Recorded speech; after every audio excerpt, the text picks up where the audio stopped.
Forest for the Birds Conserving America's Forest Bird webinar series is jointly sponsored by the U.S. Fish and Wildlife Service's National Conservation Training Center, Forest Ecology Working Group, and Migratory Bird Program. And we'll share this information in the chat box if you're interested in learning more about the Forest Ecology Working Group, or if you'd like to receive continuing education credits for these webinars. And just a quick disclaimer, this product is for educational purposes only. The views, opinions, or positions expressed in this webinar series are those of the guest presenter and do not necessarily reflect the views, opinions, or positions of the U.S. Fish and Wildlife Service or Department of the Interior. Some of the materials and images may be protected by copyright or may have been licensed to us by a third party and are restricted in their use. Mention of any product names, companies, web links, textbooks, or other references does not imply federal endorsement. And to introduce our speaker and to give us a little bit more information on this webinar series, I'm going to turn things back over to Jeff. Thanks, Jeff. Thanks a lot, Shannon, and the joys of working from home. So hope you guys didn't hear too much of my dog greeting our contractor. So at any rate, welcome again to our Forest for the Birds webinar series. This has been really a lot of fun to put on this webinar series. So thank you for joining us. So today, as I mentioned, we have Dr. John Alexander. And again, thanks to Shannon for her help. But I also want to thank MCTC and our Forest Bird team and the great assistance we've had from our Migratory Birds program, and also the science applications and our other sponsor groups.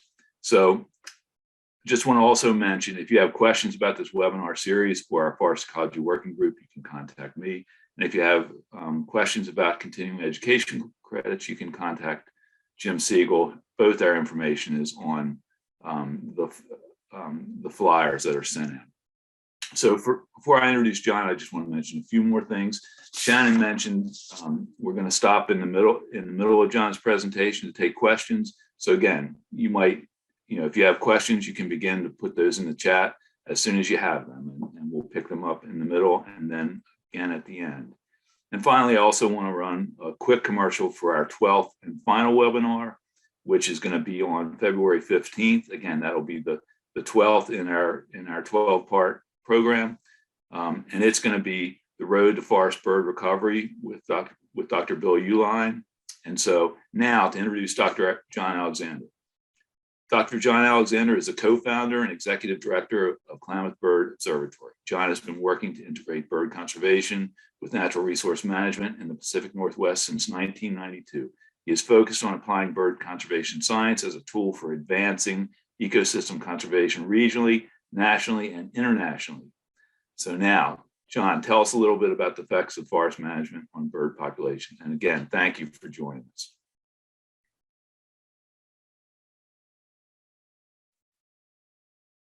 All right, can y'all hear me? We can. Okay. Step number 2, can you see a big slide by itself? We can. All right. Well, that's a strong start. Thank you very much. And good day, everybody. I'm really pleased to be here presenting as part of this year-long webinar series. And I'd like to thank Jeff and Jim Siegel and Bob Ford. It was really fun working with those guys now about a year ago to conceive this project and kind of get it going. So it's been really neat to watch it progress over the last several months. So thank you all for coordinating this collection of presentations intended to help advance forest bird conservation in the light of the 3 billion birds lost crisis. My talk today is going to focus on birds as indicators and bird monitoring as a tool for integrating bird conservation into forest management practices. Let's start my timer here. Great. And my premise is that we can use our large body of bird conservation plans, bird monitoring tools, standard bird monitoring methods, and some epic long-term data sets to inform and measure forest management effectiveness.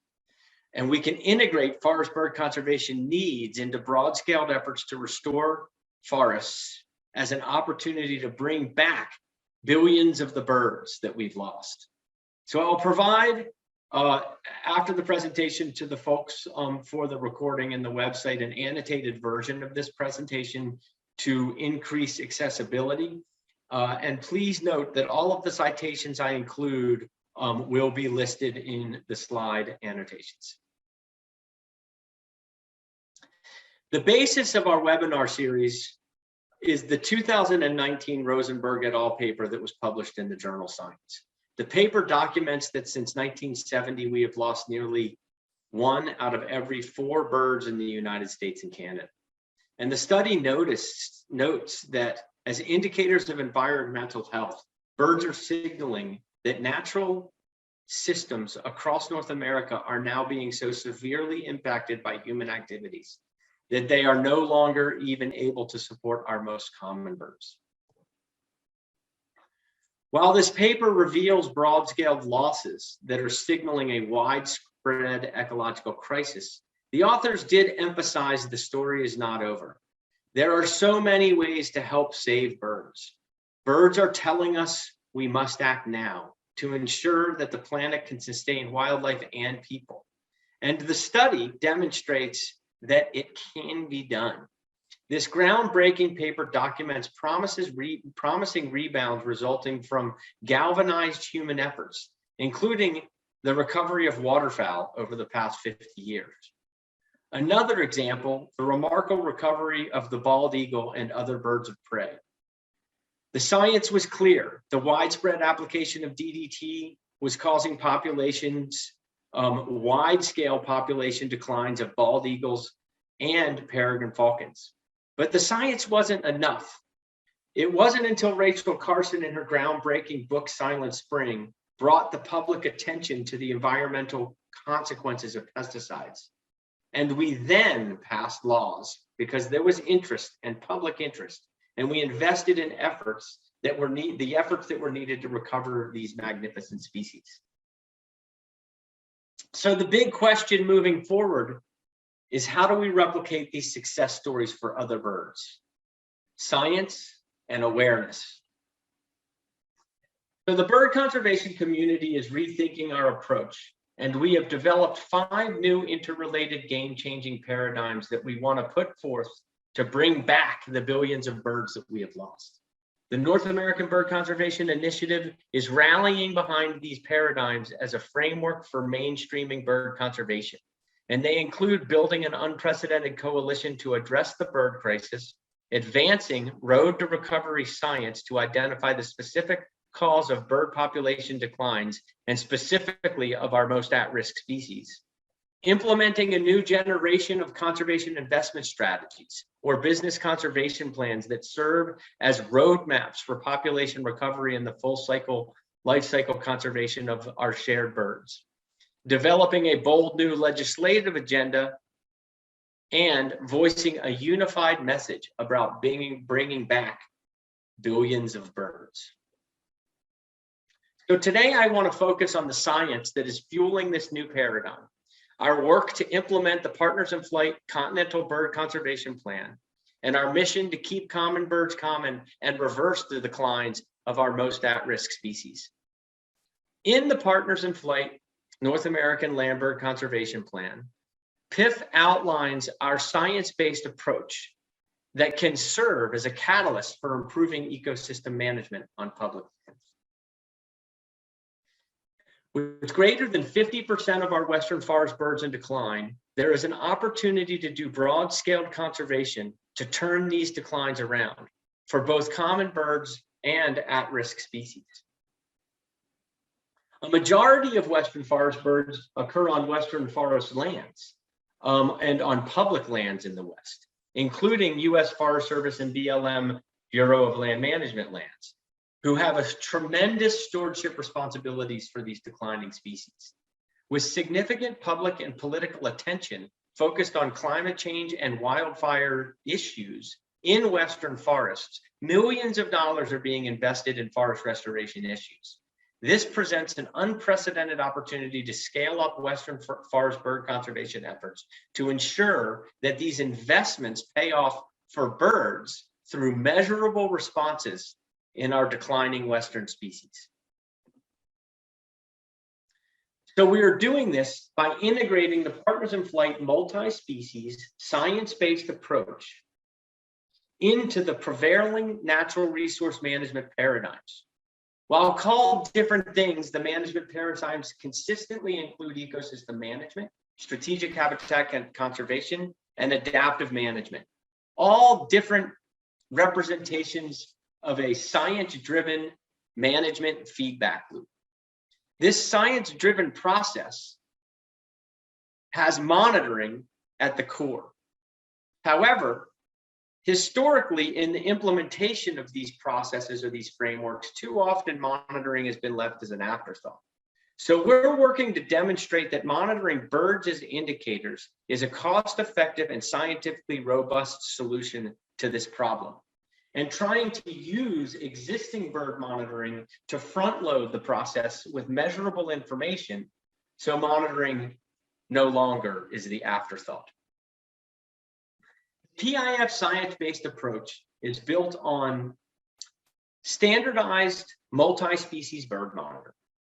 PIF population and habitat objectives and data from bird monitoring can be used to assess management needs, set measurable targets with robust information from bird monitoring data, and then design management to meet these targets. And of course, the key that ties it all together is to measure the effectiveness of our actions.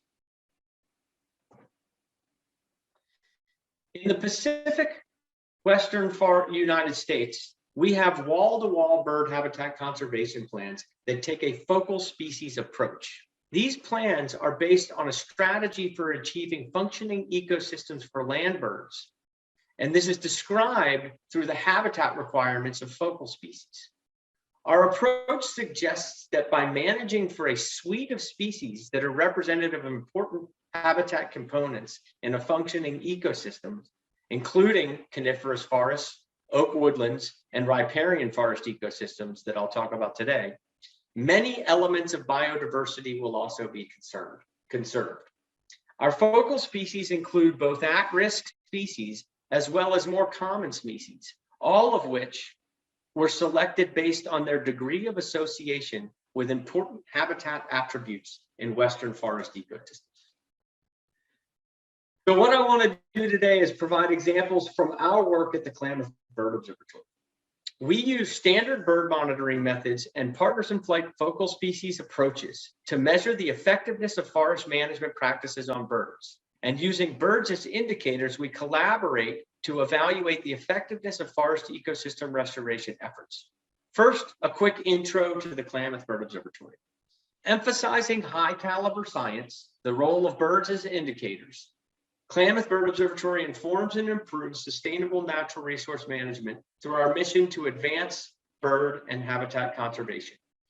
We use a collaborative conservation planning approach that's fueled by long-term monitoring that provides information about changes in bird populations, in-depth understandings of the distribution and movements of birds through theoretical research, and applied ecology that addresses natural resource management challenges. Klamath Bird Observatory's conservation model is applied at local, regional, and international scales.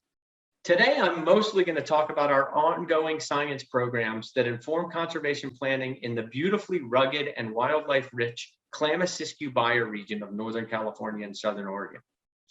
However, through the Avian Knowledge Northwest node of the Avian Knowledge Network, our interactive data center and decision support system, this provides scientific resources across the Pacific Northwest.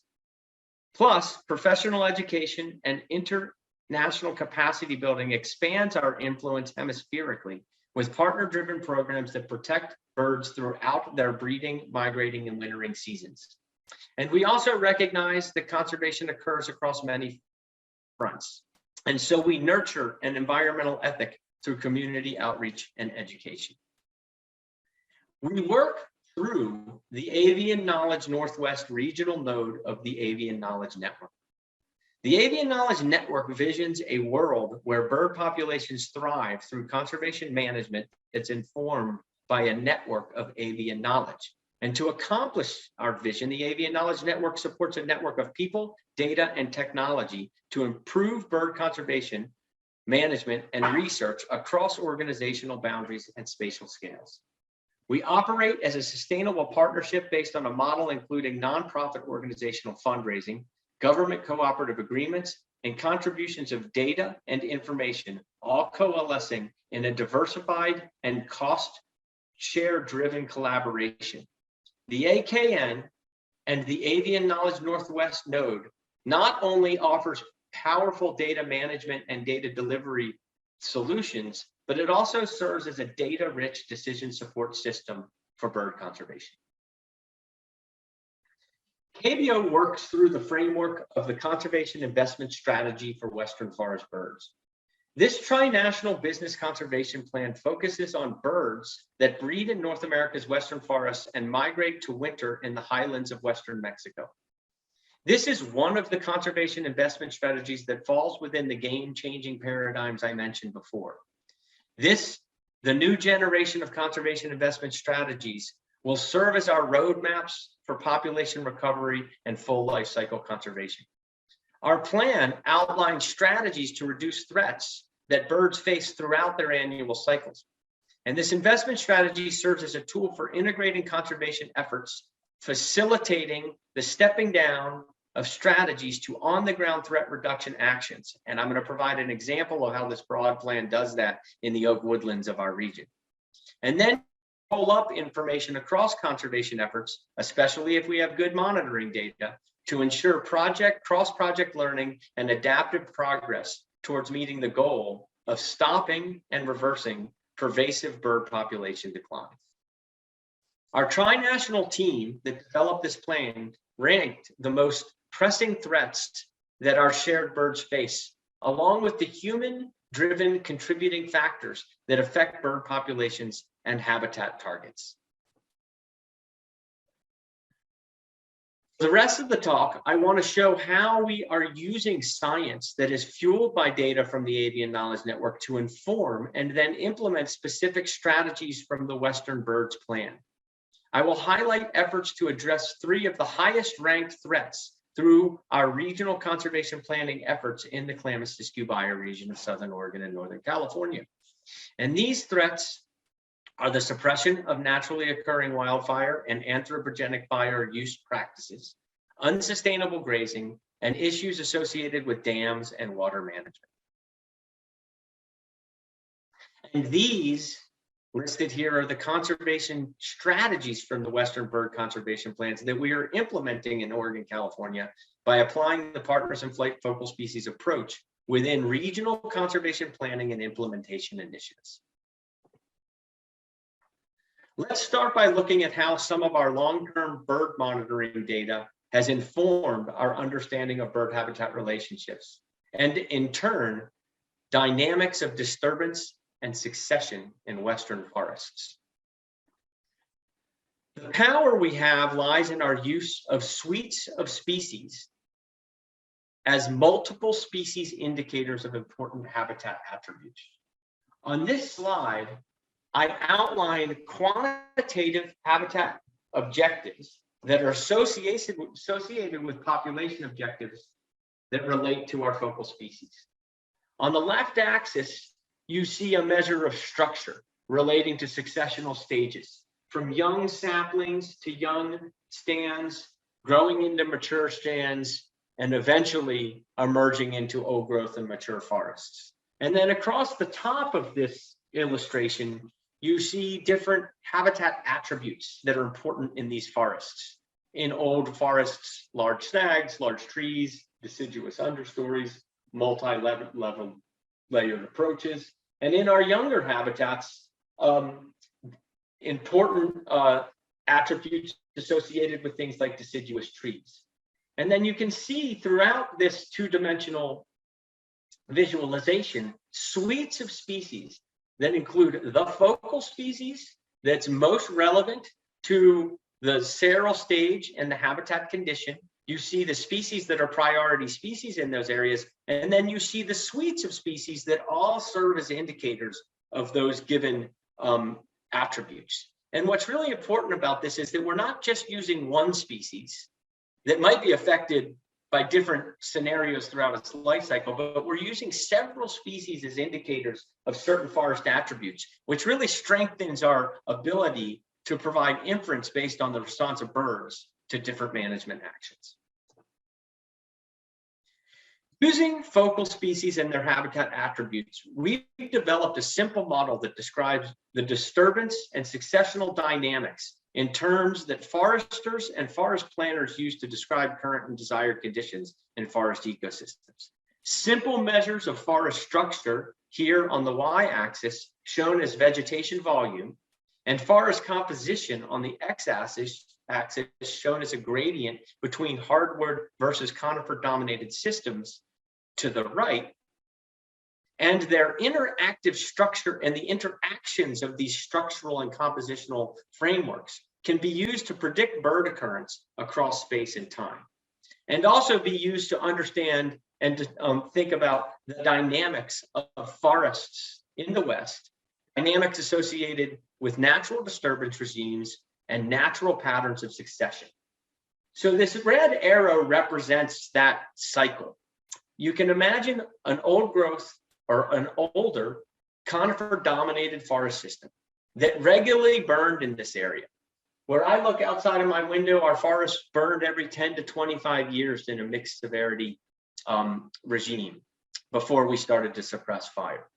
When forests burn, then they recover with pioneering hardwood forests first entering disturbed areas, and then the shade-tolerant coniferous forests growing or emerging out from underneath these hardwood-dominated early seral conditions. What's important is over the last 100 years, we've eliminated the primary disturbance that reduced volume and allowed hardwoods to re-pioneer areas. We've also, in our recovery of disturbed habitats, whether it be habitats that were disturbed from logging or habitats that were disturbed from fire, been very conifer-centric in our approach of managing against this lower left-hand side of the graph. In a paper by Betts et al., looking at thresholds of relationships of birds to hardwood forests, suggests that birds in Oregon that have some sort of a hardwood forest component to their habitat relationships are the birds that are most likely in decline in Oregon, likely due to these forest management practices that were historic and conifer-centric in nature.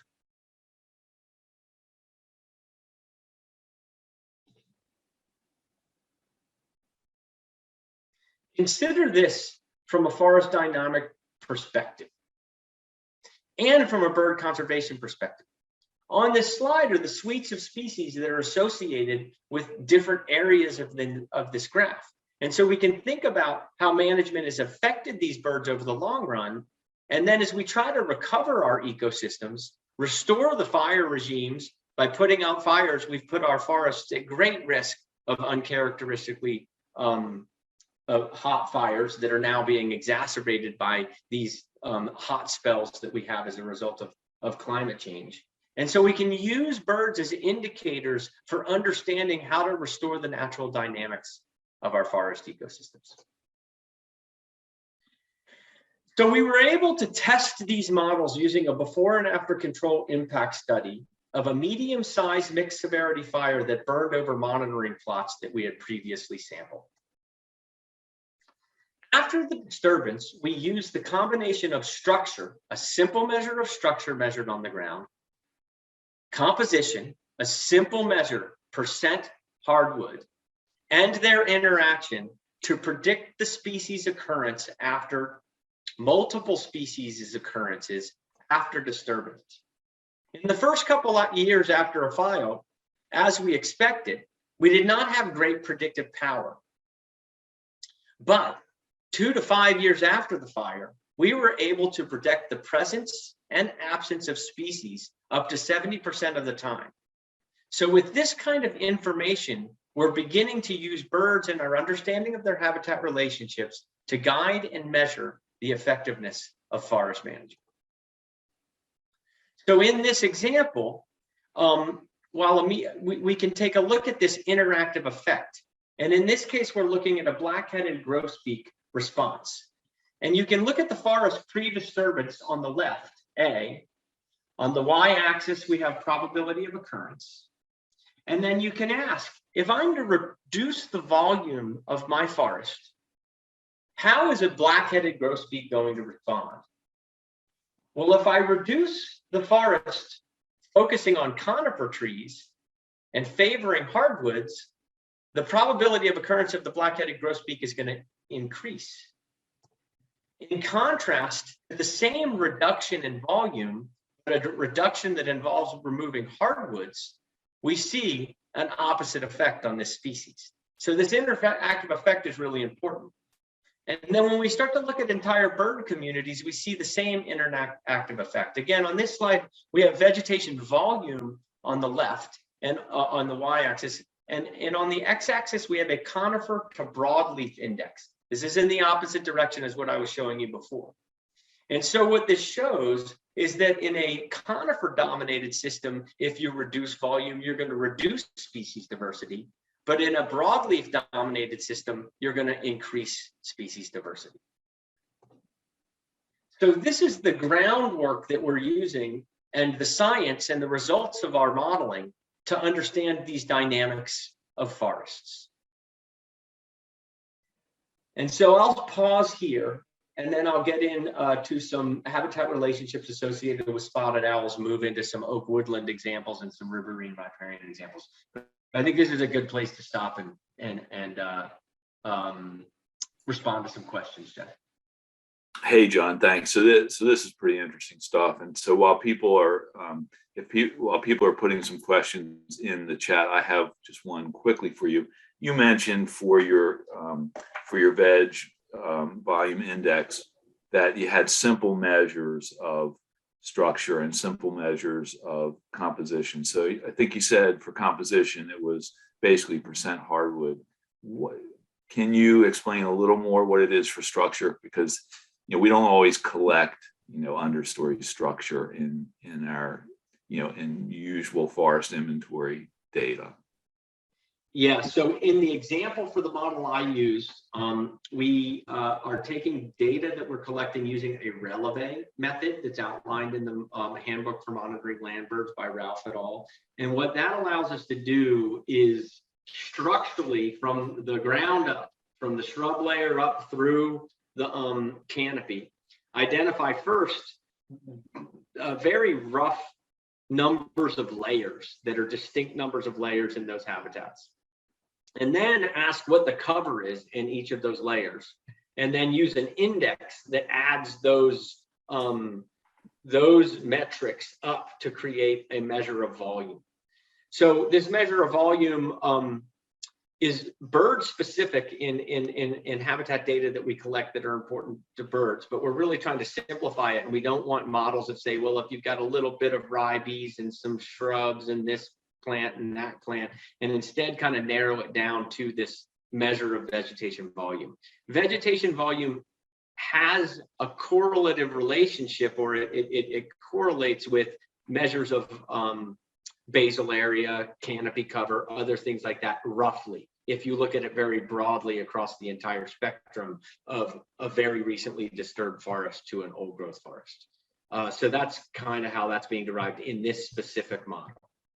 Yeah, there's clearly a lot happening in this slide, but you described it pretty well. So Shannon, are you seeing other questions? And I'm not seeing questions come into the box, and the ones that have come in, John, our kind audience there was one question, for instance, about the Minnesota node for AKN. And so our audience has already answered that. So, oh, good. Great. Shannon, are you seeing other questions come in? I see a hand. I'm not Shannon, but I do see a hand. I think Elva. I think that was Elba. And I do apologize. I think some folks had trouble getting in today. We were stuck at like 105 participants, and I was seeing notes so our apologies if folks had trouble getting in today, but I think Shannon was able to solve at least some of that problem. So Mark Nelson has a follow-up to the volume question. Is it woody material itself? Is the volume woody material itself, or the space occupied by the foliage and inner space? So Mark's I happen to know he's a modeler, and so can you? So again, I'll read it in his words. Is it volume, woody material itself, or the space occupied by foliage and interspace? We're using, in this case, it's a stacked measure of cover as a surrogate for volume. So we're not, and we do collect information about DBHs and basal areas and things like that. So there is a relationship with that. But this particular measure in this model that we found to be the most powerful model was volume based on the surrogate of layers and layers of vegetation cover. So it's foliage during the breeding season. Okay.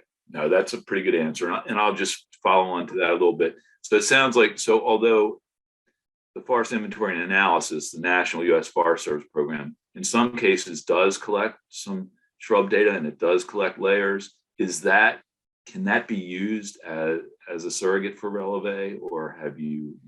I would almost use it the other way around. We're using things that we think are relevant to birds and their occurrence and their habitat relationships that we think reflects measures that are used in national inventory. So I think that, and this would be something we'd want to look at a little more. And we've been doing this. I'm going to get into some of our remote sensing work and looking at, there's a couple Landsat spectral frames, one of the 5 or 6 frames that really relate to forest composition and forest structure. And so these habitat relationships are standing up to those, and those are a lot of the information that are being put against the National Inventory and Forest Service to create the land fire data on cover and volume and other things like that. So again, we're using metrics that are important to birds, stacking them and combining them into a combined metric that we think does a pretty good job at relating to more forester-based measures of volume, structure, basal area, and things like that. Okay, so I'm not going to distract you any further. There's plenty more good questions coming into the chat, but we'll catch some of those as we can at the end. So thanks to all for entering those. Go ahead, John. Great questions. Yeah, real good. So let's consider forest management for the northern spotted owl. After 100 years of misguided forest management and unsustainable logging, conifer-centric post-fire logging, and the interruption of fire regimes, most of the owl's habitat has been destroyed and fragmented. And now, hey John, I just wanted to, John, were you advancing your slides, because we're still seeing the forest management habitat models with the owl habitat up in the right hand direction, up in the right hand side? Yeah. Right there? Yes, we can see that. Yes, sustainable owl habitat. Sorry about that. I'll just get back. I'm going to come back to this graph a couple times. So you imagine we're attempting to, after we've disturbed or fires have disturbed or through logging, recover these owl habitats through natural rates of succession. Most of our succession in the last 100 years has remained on the right side, on the conifer dominated side of this. And so the conifer trees haven't evolved through their natural environment, which was to emerge out of the cover of these hardwoods. So now that the remaining habitat for spotted owls is at great risk because of the fire suppression situation exacerbated by climate change. So there are existing efforts underway to protect owl habitat through fire reduction efforts and to accelerate the rate at which mid-seral and older seral forests become suitable for the owl through large-scale forest restoration. However, using the owl as a surrogate for its own habitat suitability and its occurrence as an indicator of the restoration effectiveness has become problematic for 2 significant reasons. Throughout much of its range, the northern spotted owl has become detached from its habitat as a result of the invasive barred owl, which is displacing the bird. So if we build it, they might not necessarily come. Plus, much of the habitat that's being managed for spotted owl is still decades away of being suitable for spotted owl occupancy. So how do we know that forest restoration actions are intended to increase the amount and quality of owl habitat is effective? And we argue that we can do that by using suites of birds, or in what I'm about to show, the entire bird community as a surrogate that represents an owl habitat suitability gradient. To do this, we are using a state-of-the-art, data-rich, species-centered habitat modeling approach. Because of the heterogeneity of the forest types and the conditions in our region specifically, conservation planning is limited due to the inaccuracies and uncertainties associated with traditionally used classified habitat maps, such as GAG. So here, we worked with Oregon State University to develop a species-centered habitat modeling approach to overcome this challenge. First, we linked species occurrence data from a large point count data set with raw spectral Landsat imagery to develop species distribution models. And these are used to map the distribution of species-specific breeding habitats from a bird's eye view. Our bird's eye modeling approach eliminates the uncertainties associated with species distribution models derived using land cover data. With our species-centered habitat models, we are less worried about the misclassification of habitats, as each bird's occurrence defines its own habitat.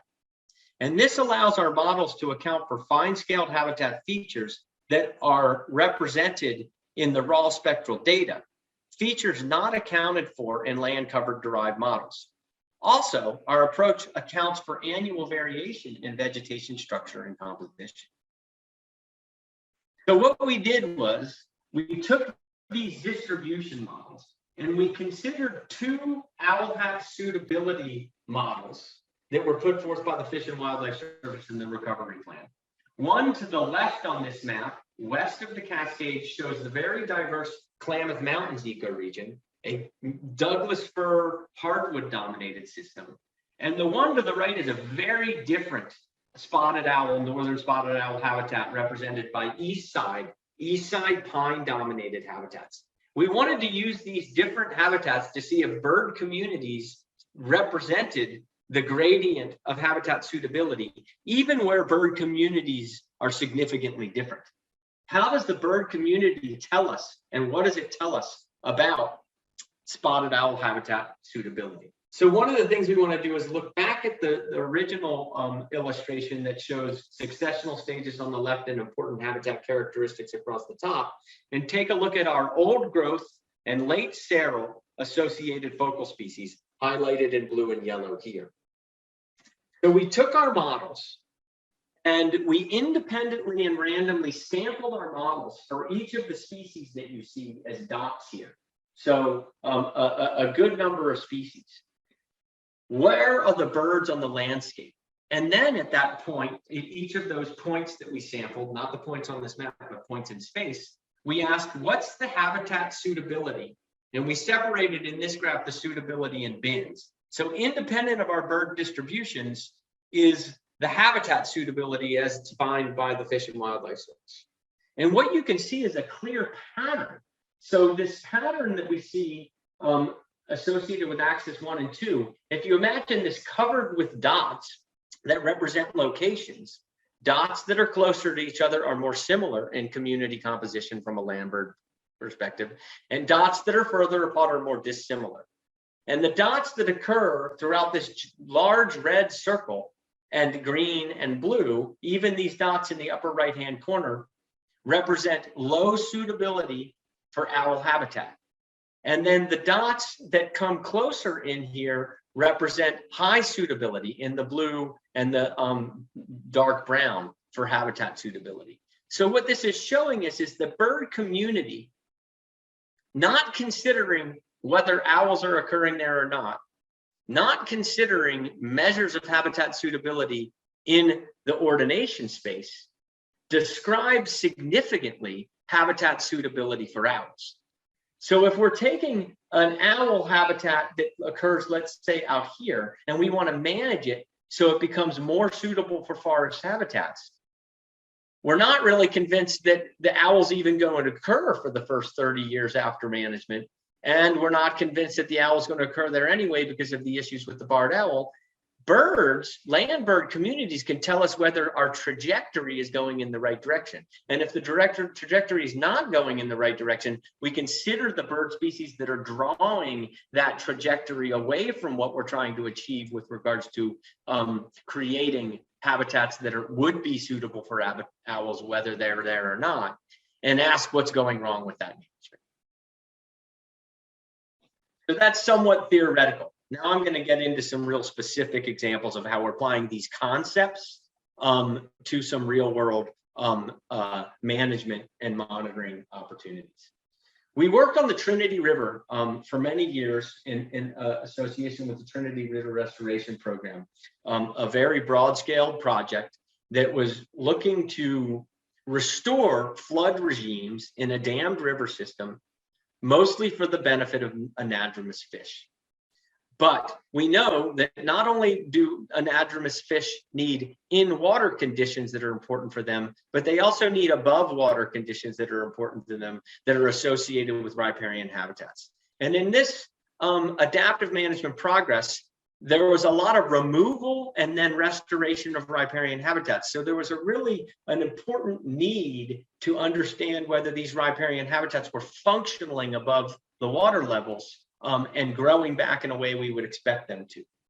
So we used point count data, nest search data, different kinds of area searching data, and spot mapping data, multiple methods looking at multiple riparian species to link territory sizes and nest locations and reproductive success as measures of vegetation structure and composition in the Trinity River. And then we used those data to create a report card system. So the land managers could understand the trajectory that their restored habitats were moving in, and to ensure that they were moving in the right direction. A tool for communicating restoration progress through simple graphics using several categories of habitat health, and each category made up of 5 to 6 metrics, with each metric having a score and a color. Overall, we would end up with a category grade, what was the mean of the individual metrics. So here are some examples. First of all, riparian vegetation. That's what everybody's interested in. But we want to make sure that if you do build it, it does come.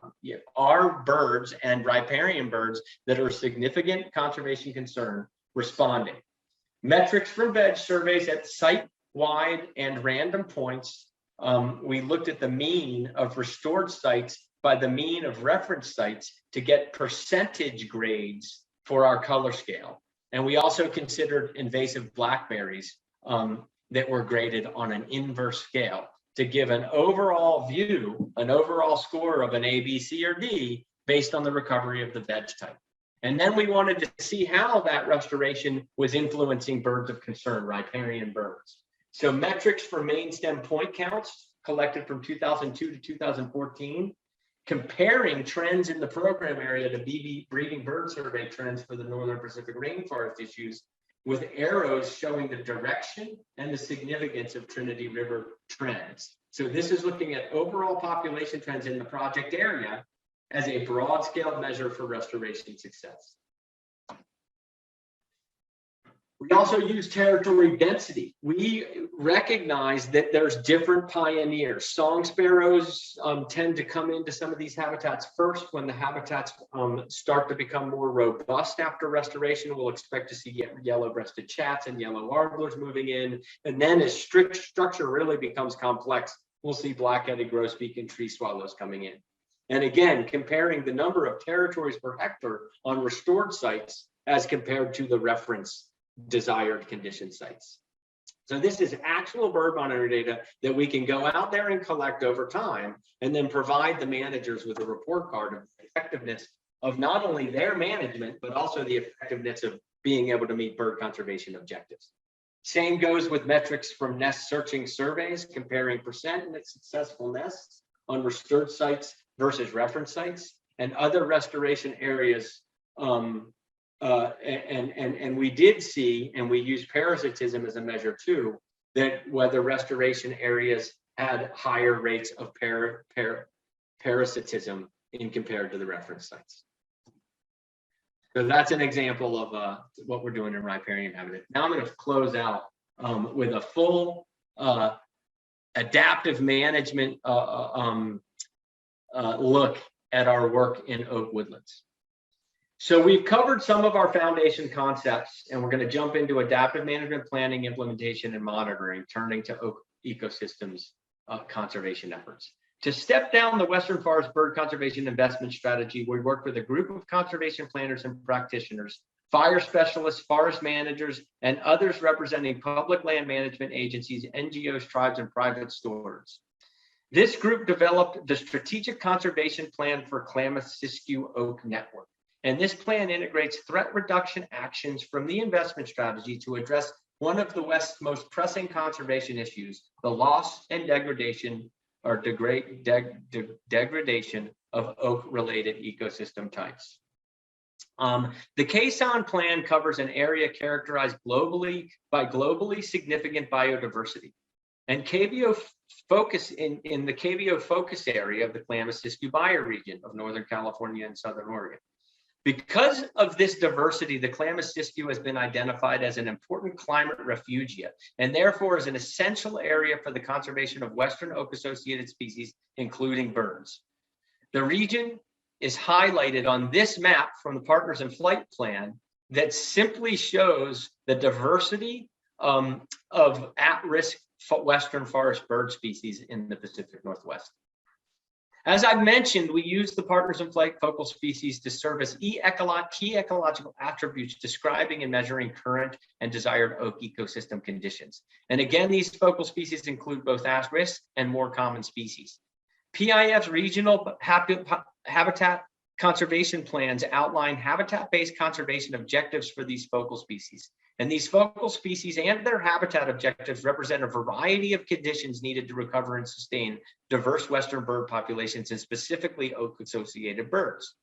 This slide illustrates how select focal species align with the region's gradient of oak ecosystems, from oak savanna to mixed conifer oak habitats. So let's dig into some focal species science and see how KBO has informed oak woodland conservation efforts and measured the effectiveness of conservation efforts. First of all, as I mentioned, our region is recognized by as an important climate refugia. And here we use for many, many different species, including many endemic plants. And here we use current and future focal species density predictions to create a climate change prioritization map for oak woodlands throughout the Pacific Northwest. And this map demonstrates the area is important as a climate refugia for PIF oak woodland focal species. So now I want to share a story that demonstrates how PIF's focal species approach serves as a catalyst for improving ecosystem management while also helping to ensure the conservation needs of priority species. And the story involves a national monument and our application of monitoring to complete the rotation or two of the adaptive management loop. So I want to start by recognizing that the establishment of the Cascade-Siskiyou National Monument and subsequent changes in its management was realized through significant advocacy work by other local and national environmental groups and through the development of the Bureau of Land Management's National Conservation Lands Program. The process happened to unfold as Klamath Bird Observatory was becoming established and beginning to grow as a non-advocacy, partner-driven, science-based conservation organization. In the late 90s, as Partners in Flight was really taking off, KBO and others were documenting the high level of avian diversity in the Klamath Siskiyou region. Then, in 2000, President Clinton issued a presidential proclamation establishing the Cascade-Siskiyou National Monument, and the executive order identified objectives of biological interests, including migratory bird diversity. And it directed the Bureau of Land Management to study the effects of livestock grazing on the monument's objects and specified that grazing leases could be retired if it was determined to be incompatible with protecting the monument's objects. And this circumstance would result in KBO taking a lead role in a comprehensive grazing study involving partners including BLM, Oregon State University, the World Wildlife Fund, and many others. And using our multi-species approach, we looked at bird community composition across a grazing gradient in the monument's oak woodlands. And our results showed significant grazing effects and long-distance migrants, foliage greeners, and shrub nesters occurring more frequently on less grazed habitat. At this point, Tom Fleschner had brought to light the negative effects of unsustainable public grazing on birds and other taxa, and our regional conservation plans had identified the reduction of grazing in sensitive habitat as an important bird conservation measure. We were there able to suggest that reducing livestock grazing in the monument would indeed be in line with the proclamation's orders and Partners in Flight bird conservation objective. So 7 years after livestock grazing was eliminated in the monument, we were able to return to our study sites to measure the effectiveness of this conservation measure in the monument's oak woodlands. And our results showed that significant shifts in bird community composition in areas that had been more heavily grazed pre-livestock removal compared to no change in bird community composition at sites where grazing impacts had been lower. This shift was driven by changes in the frequency of occurrence of the long distance migrants and foliage gleaner guilds previously showed to occur less frequently in the more heavily grazed sites, demonstrating the benefits of livestock removal in an effectiveness monitoring framework for birds. After the 2011 State of the Birds report illustrated the importance of public lands in Western forests, raised the questions, are our public lands protecting the habitats that we need them to protect? I'm going to speed up a little bit because I'm running out of time here and I want to address some things. But basically what we did is we looked at density distribution models and we determined based on 14 focal species of grass, oak, woodland, and conifer forests, the oak woodland habitats and grasslands of focal species that are at risk in our habitat plans were not represented in our protected areas. But we did identify the Cascade Siskiyou National Monument as an important area. And then we looked closer to determine areas in and around that monument that might be good to better protect and add to this protected area. And indeed, in a second proclamation by Obama, Cascade Siskiyou National Monument was expanded to include some of these areas for grassland and oak woodland species, including the Oregon Vesper sparrow and slender-billed nuthatch, some of our most at-risk species. So, working with the Oak Network and Western Forest Bird Conservation in this geographically diverse region, we're using the typical conceptual model that resamples the adaptive management and strategic planning framework. And I want to go through it just to address some of the things that we said we were going to address. So what are outputs and outcomes? Outputs are game-changing stepping stones, and outcomes represent what we indeed did to change the game. What actions do we take? Outcomes. Do we influence bird populations? What do we do? Those are the outputs. Do we change populations? Those are the outcomes. So when we think about outputs and outcomes, we need to take the full systems approach and look beyond just our birds. And we must be committed to broader reaching ambitions, including human well-being entities. How are the partners benefiting from the restoration that we're doing? The outcomes then will demonstrate that we did indeed change the game. Of course, we need to measure ecological outcomes. What are the lands becoming more resilient? So here we use effectiveness monitoring to answer the question, by doing what we said we were going to do, are we effectively accomplishing our goals and objectives? We're also using validation monitoring. Are the data in our conservation plans, our assumptions, and the guidelines used to develop the plans still valid? So we're using output monitoring and outcomes monitoring to meet that triad of monitoring to ensure that we're doing what we said we were going to do. We have got the ecological influence on what we said we were going to do, and we have human-based influences on what we said we were going to do. And ultimately, the key people who are affected by 100 years of forest management in this area and build capacities to benefit those communities that have been detrimented by our forest management practices and engage them and use, in this case with tribes, the traditional knowledge and their history of managing these lands to better implement bird conservation objectives or oak woodland ecosystem conservation objectives that meet needs of birds and people, including substance living around acorn production and other things like that that are important to these folks.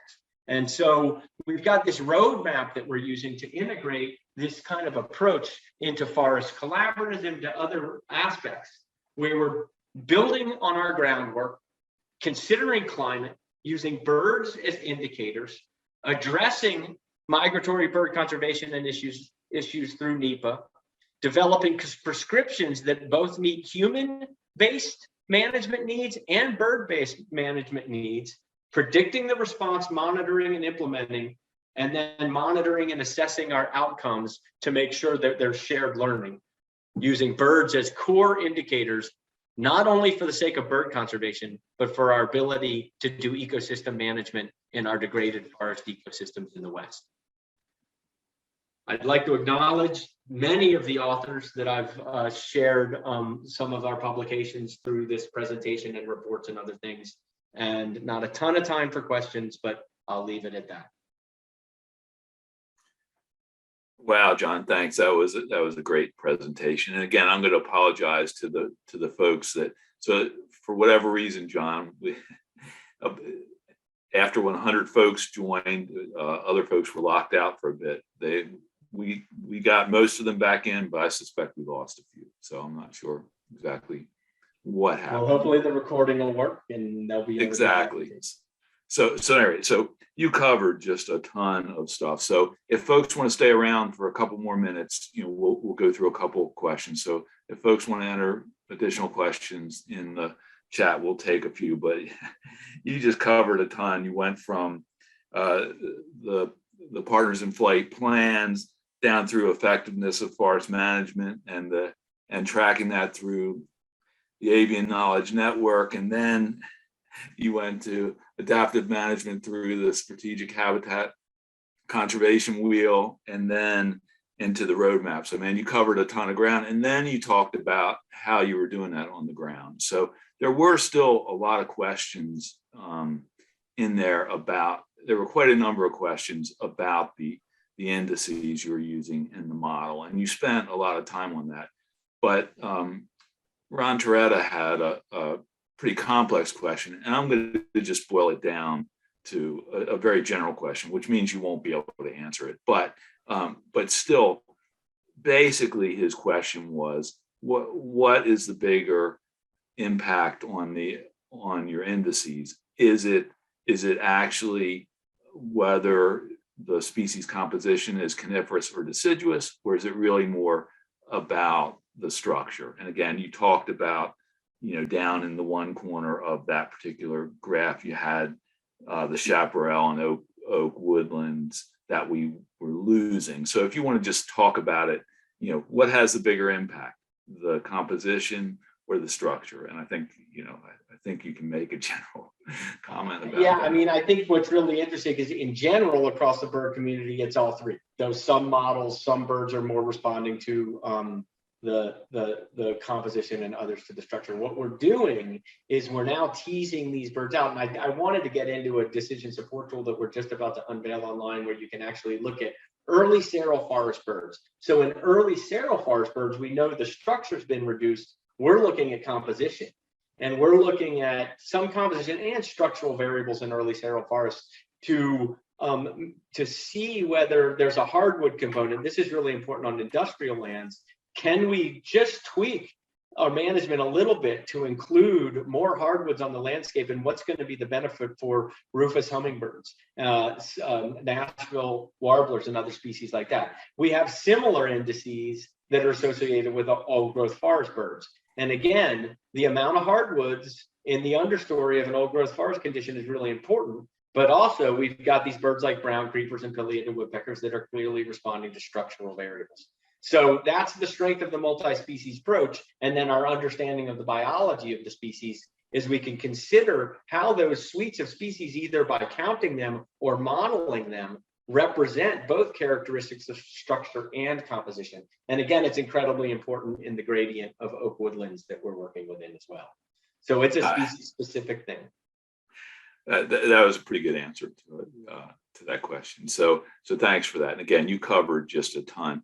So I also appreciated, John, the fact that you took both kind of an overarching landscape scale approach, and you also were able to drill down to look at impacts, in a given place. And so Tricia Johnson had a question that was more about the landscape scale, and we asked you to talk really about impacts of forest management on bird populations. But she asked about, have you analyzed how urban sprawl since 1970 caused habitat decrease and increase in disturbance, and how that affected the decline of birds? And I suspect you have a little bit of an answer to that. A little bit of an answer. So in the Klamath Siskiyou bioregion is very rugged here. It's rural here. And so the one paper that we have that I think really addresses that is we looked at our long-term bird monitoring through our banding stations in the Klamath Siskiyou bioregion and compared trends with trends from the Pacific Northwest as a whole.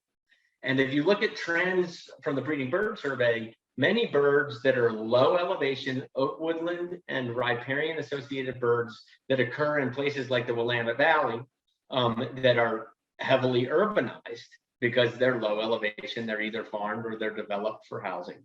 Those are the birds broadly that are declining. Because of the ruggedness of this area, we've got some intact riparian habitats because building along the Rogue River and the Klamath River in some of these areas in some places isn't as easy, and farming around there because it's much more rugged.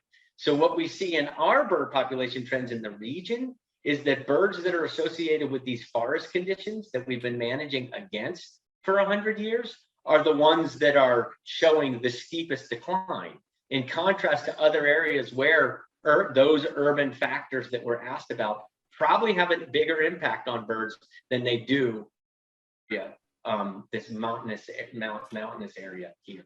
That's just the first thing that comes to mind when I think about that. But certainly in lower elevation oak woodlands, private lands conservation is critical. We've seen an incredible effect, we're concerned about the effects of viticulture with the wine industry here, but now the hemp industry is really scary in what's happening in our lowlands. And you drive through the Rogue Valley and you see these sprawling plastic covered hemp farms, not like it used to be.